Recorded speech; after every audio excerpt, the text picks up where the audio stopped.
राधे राधे दोस्तों, मैं हूं डॉली शर्मा की रसोईयान दुनिया में आप सभी का बहुत बहुत स्वागत है। दोस्तों, आज है कार्तिक मास का आखिरी दिन यानी कार्तिक पूर्णिमा, गंगा स्नान। आप सभी को गंगा स्नान कार्तिक पूर्णिमा की हार्दिक शुभकामनाएं।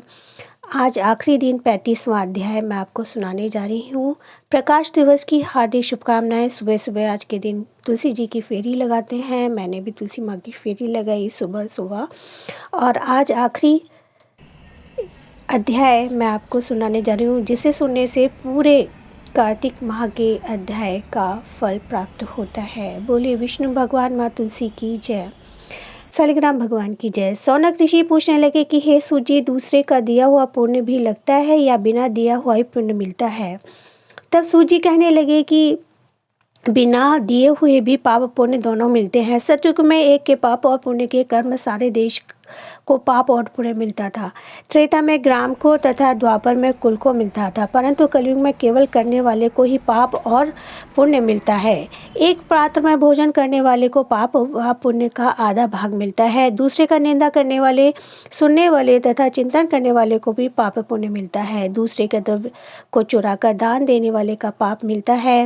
पाप या पुण्य का उपदेश देने वाले को छठा अंश प्राप्त होता है। प्रजा का छठा अंश राजा को मिलता है। शिष्य से गुरु, पिता से पुत्र, स्त्री से पति के छठा अंश पाते हैं। स्त्री पति का आधा पुण्य पाती है। इस प्रकार बिना दिए भी पाप तथा पुण्य एक दूसरे को मिलता है। इसके अनुसार एक अत्यंत पुण्य देने वाला इतिहास सुनाते हैं, सुनो। पूर्व काल में उज्जैनी नामक नगरी में ब्रह्म कर्म से भ्रष्ट, पापी, दुष्ट, दुधि, रस कंवल तथा खाल बेचने वाला, झूठ बोलने वाला, जुआरी, मदरा पीने वाला, वैश्यागामी, धनेश्वरी नाम वाला एक ब्राह्मण रहता था। वह क्रय विक्रय हेतु अनेक नगरों में घूमता फिरता था। एक समय वह महेश्वती नगरी में गया और माल बेचने के लिए वह वहां पर 1 मास तक ठहरा। एक दिन उसने नर्मदा नदी के तट पर जप करने वाले ब्राह्मण को देखा। कार्तिक को गौ पूर्णिमा को गौ ब्राह्मण का पूजन तथा दीपदान को देखा। सायकाल श्री शिव जी का दीपदान महोत्सव देखा। कार्तिक पूर्णिमा का दान, हवन तथा जप करने वाला अक्षय फल को प्राप्त होता है। महादेव जी तथा विष्णु में अंतर मानने वाले का समस्त पुण्य निष्फल हो जाता है। धनेश्वर यह सब उत्सव देखता रहा। उसी रात्रि को एक सर्प ने उसे काट लिया। तब कुछ मनुष्यों ने उसके मुख में तुलसी जल तथा नर्मदा का जल डाला। उसके पश्चात वह मृत्यु को प्राप्त हो गया। यमराज के दूत उसे मारते पीटते हुए यमपुरी ले गए। वहां चित्रगुप्त ने उसको क्रोध की दृष्टि से देखते हुए यमराज से कहा कि यह घोर पापी है, इसे आजीवन का एक भी पुण्य कार्य नहीं किया। तब यमराज ने आज्ञा दी कि इसको खोलते हुए तेल के कड़ाह में डाल दो, फिर मधवरों को मारकर लगाकर कुंभी पाक नारक में डालो। परंतु जब उसको तेल में डाला गया तो खोलता हुआ तेल एकदम शीतल हो गया। दूतों ने तत्काल जाकर यह बात यमराज को सुनाई तो वे आश्चर्यचकित हो गए।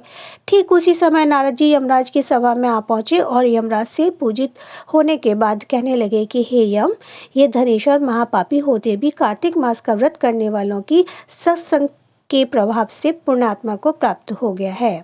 भक्तों द्वारा नर्मदा का जल तथा तुलसी दल इसके मुख में छोड़े गए, साथ ही विष्णु का नाम इसके कान में पड़ा।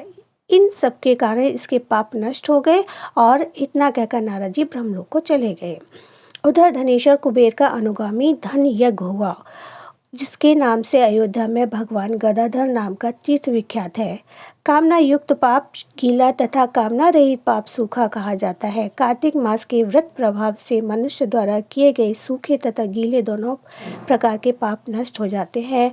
बोलिए विष्णु भगवान की जय। इति कार्तिक महात्म का 35वां अध्याय और कार्तिक महात्म समाप्त हुआ। सभी देवी देवताओं की जय। अब आखिरी दिन मैं आपको विंध्याक जी की कहानी सुनाने जा रही हूँ। एक बार विंध्याक जी महाराज एक चुटकी में चावल, एक में दूध लेकर घूम रहे थे और कह रहे थे कोई मेरी खीर बना दे। एक बुढ़िया माई बोली कि ला मैं खीर बना दूँ। एक कटोरा ले आई। तब विंध्याक जी बोले कि बुढ़िया माई कटोरा क्यों लाई है, भगोना लाकर चढ़ा दे। तब बुढ़िया माई बोली कि इतने बड़े भगोने का क्या करेगा, कटोरा ही बहुत है। बिंदाई जी ने कहा तू चढ़ा कर तो देख। बुढ़िया माई ने भगोना चढ़ा दिया और चढ़ाते ही वह दूध से भर गया। फिर बिंदाई जी ने कहा बाहर जाकर आता हूँ, तू खीर बना कर रखना। खीर बनकर तैयार हो गई, परंतु बिंदाई जी महाराज जी नहीं आए तो बुढ़िया माई का मन ललचा गया और दरवाज़ा बंद करके खीर खाने लगी और बोली कि बिंदाई जी महाराज भोग लगाओ, और खीर खाने लगी। इतने में बिंदाई जी आए और बोले बुढ़िया माई खीर बना ली। बुढ़िया बोली हाँ, आकर जीम लो। बिंदाई जी बोले मैंने तो जीम लिया, जब तू जीमने लगी तभी मैंने भोग लगा लिया था। तब बुढ़िया माई बोली कि तुमने तो मेरा पर्दा हटा दिया, परंतु किसी और का पर्दा मत हटाना।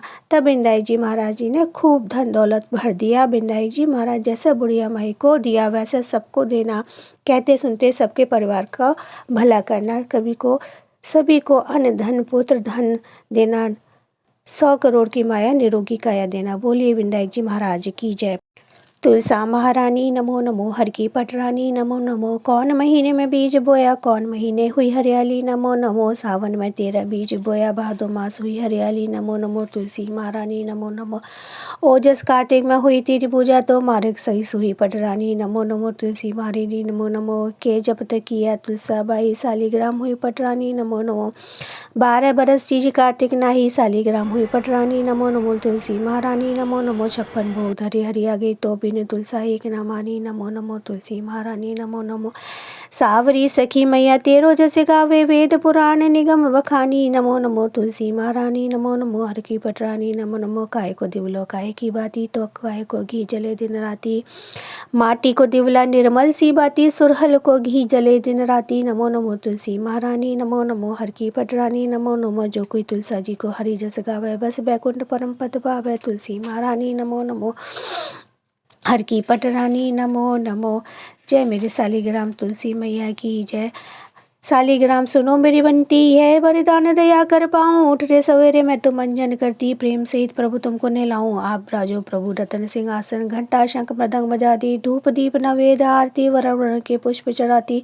जो कुछ आहार मिले दिन राती, रहने से भोग लगा के भोजन पाती। सालीग्राम सुनो मेरी विनती, दया कर मैं ये वरदान दया कर पाऊँ। छूट जाऊँ भव सागर के भय से, निर्भय हुए वैकुंठ साऊँ। जितने पैर धरे धरती पे, दे परिक्रमा में रहा बिहारूँ। तुलसीदास आस रघुवर की, हरण के चरण चित हित लगाऊँ। सालीग्राम सुनो मेरी विनती है, वरदान दया कर पाऊँ।